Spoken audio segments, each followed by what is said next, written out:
आज का ये वीडियो थोड़ा डिफरेंट होने वाला है क्योंकि हम लोग एक हाइपोथेटिकल सिनेरियो के बारे में बात कर रहे हैं। वीडियो के दौरान हम लोग समझने की कोशिश करेंगे कि अगर S-400 ट्रायम्फ के अगेंस्ट एक बॉम्बर को डाला जाए तो इनकी परफॉर्मेंस कैसी रहने वाली है।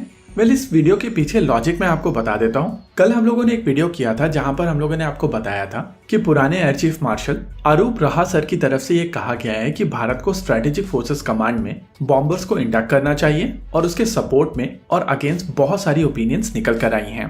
देखिए, नॉर्मली ओपिनियंस को लेकर सही या गलत नहीं कहा जा सकता क्योंकि आपकी और मेरी ओपिनियन अलग हो सकती है और क्योंकि हम लोग अलग इंडिविजुअल्स हैं तो होनी भी चाहिए। लेकिन हम लोग ये ओपिनियन नॉर्मली कुछ अंडरस्टैंडिंग्स के बेसिस पे बनाते हैं और कुछ लोगों की तरफ से ये चीज कही जा रही है कि बॉम्बर्स कंटेस्टेड एयर स्पेस में ऑपरेट नहीं कर सकते हैं और जब आपके एनिमी के पास में S-400 ट्रायम्फ जैसे सिस्टम्स हैं तो ये ना के बराबर इफेक्टिव होंगे। इसी चीज को डिटेल में समझने के लिए आज का ये हाइपोथेटिकल सिनेरियो हम लोग एनालाइज करेंगे और समझने की कोशिश करेंगे कि ये कितना स्ट्रॉन्ग आर्ग्यूमेंट है। एनालिसिस को सिंपल रखने के लिए हम लोग केवल रशियन बॉम्बर्स के बारे में बात कर रहे हैं, लेकिन अगर आप अमेरिकन बॉम्बर्स की भी बात करें तो ब्रूट परफॉर्मेंस के हिसाब से दोनों देशों के बॉम्बर्स लगभग बराबर क्षमताएं रखते हैं। और जब बात आती है B-2 बॉम्बर की तो वो एक नेक्स्ट लेवल का बॉम्बर है। तो बेसिकली अगर आप Tu-160 को S-400 ट्रायम्फ के सामने डालते हैं तो आपके दिमाग में सबसे पहला क्वेश्चन आएगा कि S-400 ट्रायम्फ एक long range surface to air missile system है और ये लगभग 400 किलोमीटर की दूरी पर Tu-160 को मारकर गिरा सकता है। देखिए, Tu-160 हवा में बहुत ज्यादा तेज नहीं है और अगर ये बॉम्बर S-400 ट्रायम्फ के रेंज में आता है तो S-400 ट्रायम्फ काफी आसानी से इस बॉम्बर को मारकर गिरा सकता है। और अगर इस बॉम्बर की बेसलाइन मिसाइल सिस्टम्स की बात की जाए यानी कि KH-15 की बात की जाए तो उनकी रेंज 300 किलोमीटर की है। हालांकि ये बॉम्बर 12 ऐसे मिसाइल सिस्टम्स कैरी कर सकता है, लेकिन इन मिसाइल सिस्टम्स की रेंज केवल 300 किलोमीटर की है और इस वजह से इस बॉम्बर को इस सिनेरियो में S-400 ट्रायम्फ की रेंज में आना पड़ेगा और ऐसे सिचुएशन में S-400 ट्रायम्फ इस बॉम्बर को मारकर गिरा सकता है। लेकिन चीजें बदल जाती हैं जब बात आती है KH-55 सीरीज की। KH-55 जिसका लेटेस्ट वेरिएंट KH-101 कहलाता है, उसका बेसलाइन वेरिएंट 600 किलोमीटर तक की रेंज प्रोवाइड करता है और ऐसी सिचुएशन में ये बॉम्बर S-400 ट्रायम्फ की रेंज से बाहर रह के टारगेट के ऊपर ये 6 मिसाइल सिस्टम्स लॉन्च कर सकता है और अपने बेस वापस जा सकता है। लेकिन ऐसे सिनेरियो में क्वेश्चन निकल कर आता है कि अगर उस इलाके में फाइटर जेट से कॉम्बैट एयर पेट्रोल की जा रही है तो ये बॉम्बर फिर से इन फाइटर जेट की रेंज में आ जाएगा और अगर बॉम्बर फाइटर जेट की रेंज में आया तो ये फाइटर जेट इस बॉम्बर को मारकर गिरा सकेगा। वैसे बॉम्बर्स के साथ में एस्कॉर्ट फाइटर्स होते हैं, लेकिन यहाँ पर हम लोग उस चीज को कंसिडर नहीं कर रहे हैं।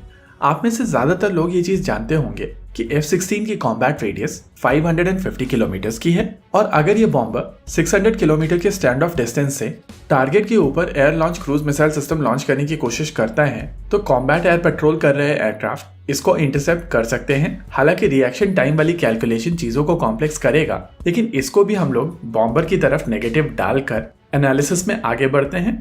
Tu-160 के केस में जो लेटेस्ट मिसाइल सिस्टम्स इंटीग्रेट की गई हैं, जो कि KH-101 और 102 हैं, उनकी रेंज लगभग 2000 किलोमीटर की है। यानी कि ये बॉम्बर काफी दूरी से, इनफैक्ट कॉम्बैट एयर पेट्रोल कर रहे फाइटर जेट्स की कॉम्बैट रेडियस से काफी बाहर से अपने टारगेट को एंगेज कर सकते हैं और बेस पर लौटकर वापस जा सकते हैं। वहीं पर अगर आप Tu-22 को एक एग्जाम्पल के तौर पर ले लें, जो कि कंपैरेटिवली एक छोटा बॉम्बर है, तो वो किंजल जैसी हाइपरसोनिक क्रूज मिसाइल्स भी लॉन्च कर सकता है और लगभग 2000 किलोमीटर रेंज वाले ये एयर लॉन्च मिसाइल सिस्टम्स किसी भी एयर डिफेंस सिस्टम से इंटरसेप्ट नहीं होंगी। अगर आप S-400 ट्रायम्फ की बात करें तो इस सिस्टम की एक स्क्वाड्रन में 2 बैटरीज होती हैं, वहीं पर हर एक बैटरी में 4 लॉन्चर्स होते हैं, यानी कि इन टोटल एक स्क्वाड्रन में 8 लॉन्चर्स होते हैं। हर लॉन्चर 4 मिसाइल सिस्टम कैरी करता है जो कि रेडी टू फायर मोड में होती हैं, यानी कि इन टोटल 32 इंटरसेप्टर किसी भी समय पर थ्रेट्स को न्यूट्रलाइज करने के लिए अवेलेबल होते हैं। अगर आप इलाके में 32 Su-30 MKIs ब्रह्मोस के साथ में भेजते हैं तो 300 किलोमीटर रेंज वाली ब्रह्मोस के साथ में इन फाइटर जेट्स को S-400 की रेंज के अंदर जाना पड़ेगा और S-400 ट्रायम्फ 32 ऐसे फाइटर जेट्स को मारकर गिरा सकता है। इन थ्योरी केवल 3 Tu-160 बॉम्बर्स इस पैकेज से ज्यादा मिसाइल सिस्टम कैरी कर सकते हैं और न ही केवल ये ज्यादा मिसाइल सिस्टम कैरी कर सकते हैं, बल्कि इनकी स्टैंड ऑफ रेंजेस बहुत ज्यादा है और इसी वजह से बिना कांटेक्ट में आए ये स्टैंड ऑफ रेंजेस से अपने वेपन्स को डिप्लॉय करके वापस जा सकते हैं। बॉम्बर्स के साथ में जो सबसे बड़ी परेशानी है वो है कॉस्ट। एक टिपिकल Su-30 MKI की कॉस्ट अप्रोक्सीमेटली $50 मिलियन की है। वहीं पर एक TU-160 बॉम्बर लगभग 300 मिलियन US$ का है। इसके अलावा छोटे बॉम्बर्स का भी ऑप्शन अवेलेबल है, जैसे कि TU-22। इन थ्योरी ये चीज कही जा सकती है कि S-400 ट्रायम्फ के सामने बॉम्बर्स सिटिंग डक नहीं है, जैसा कि आमतौर पर धारणा होती है। इनफैक्ट स्टैंड ऑफ वेपन्स के साथ में बॉम्बर्स S-400 ट्रायम्फ को डिस्ट्रॉय कर सकते हैं। इसी के साथ आज के इस वीडियो में रखते हैं केवल इतना ही। वीडियो को अंत तक देखने के लिए धन्यवाद। देखते रहिए अल्फा डिफेंस। जय हिंद।